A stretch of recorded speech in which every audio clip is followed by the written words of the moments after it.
Hi, I'm Rob. And I'm Rob. And this is Ask Rob and Rob.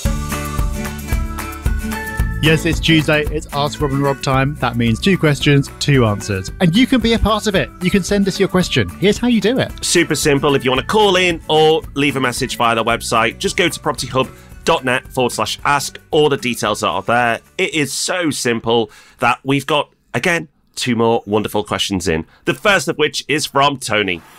Hi, Rob and Rob. It's Tony from Bristol here. Thanks for all the great content. I've got a question regarding the 18-year property cycle. Given the announcement for 100% mortgages for first-time buyers from one of the lenders, are we about to see the growth stage of the 18-year property cycle? Really welcome your thoughts on this. Thank you. Bye-bye. Tony, thank you. The 18-year property cycle, that's really interesting, and I'll come on to that in a moment. But the 100% mortgages, will that create a property boom? Which is what you're implying. And I think the answer for now is no. And that's because what is being proposed at the moment is actually quite sensible. It's not a product that anybody can just take. You have to have a track record of renting a property, and the affordability ratios of this product mean that there are only certain areas that this seriously works as an option, and they are areas that are more affordable. So they're not areas that are already quite punchy with their prices.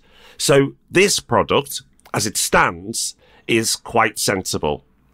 Also, other 100% products that are out there, because the one that's announced recently and got all the press from Skipton was not the first, the others out there require a guarantor as well. So there is a bit of a restriction on the amount of people who will be able to apply for those type of mortgages. So there's not a lot out there. I actually think the product from Skipton is a really, really good product, and it helps people who are stuck renting who don't want to be. So what we have today is not something that will cause a boom. But if this becomes a first step towards other 100% mortgage products that were similar to what we had last time, then yes, it could absolutely create a boom. In the last property boom, leading up to 2008, you were able to get a 100% mortgage with bad credit. It was entirely possible to do that. And not only that, you could get a mortgage with good credit of more than 100% of the property value. Northern Rock being the famous provider of that product. Of course, it didn't end too well for Northern Rock.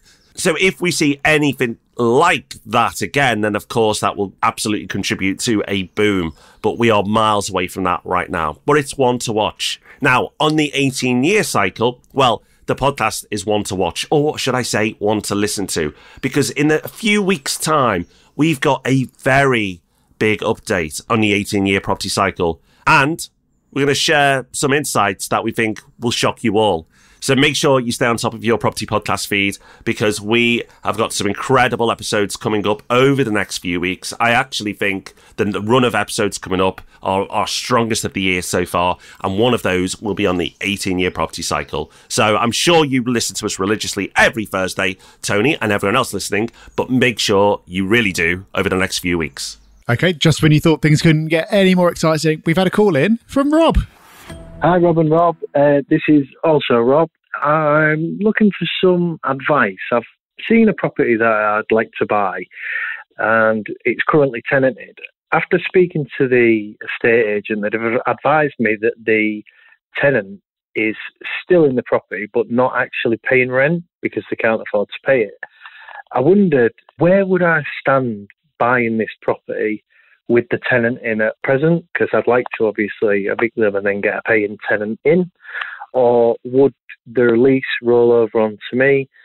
How would it work? Because I know obviously the legislation has changed recently. Thanks for all the great content and keep up the good work. Thank you, Rob. Really good question. And good thing you asked, because you do need to be very careful about this. So basically, a tenancy goes with the property. So if you buy a property and you become the owner, then the tenancy remains in place and you step into the shoes of the previous landlord.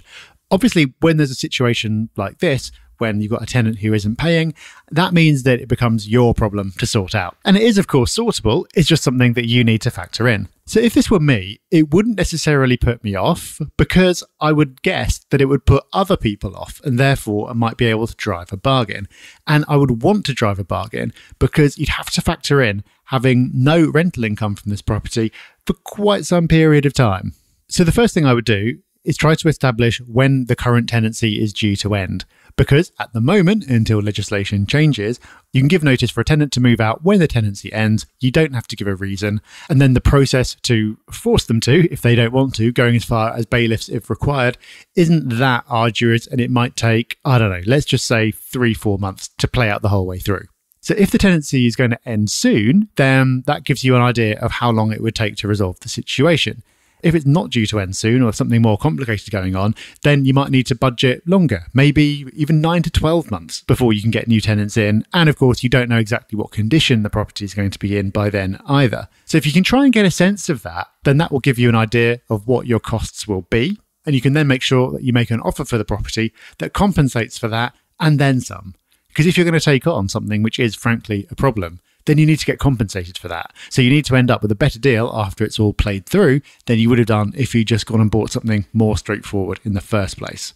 So that is how things are now. It might change in the future. And that is how I would approach it. You might decide that actually, you know what, it's just not worth it. I'd rather have an easier ride. And there is nothing wrong with that at all. But if you do decide to go for it, then make sure you get all the details, make sure you do some reading, understand exactly what the situation is and what you're signing up for. And if you do that, then hopefully you'll be rewarded for it. And as I've already said, you all will be rewarded when you tune in to the podcast over the next few weeks. Our run of episodes on Thursday are very, very strong. Some of our best content of the year is coming out, so make sure you stay tuned. And of course, make sure you join us for Ask Rob and Rob, same time, same place next week. So until then, take care, have fun, bye-bye. Bye-bye.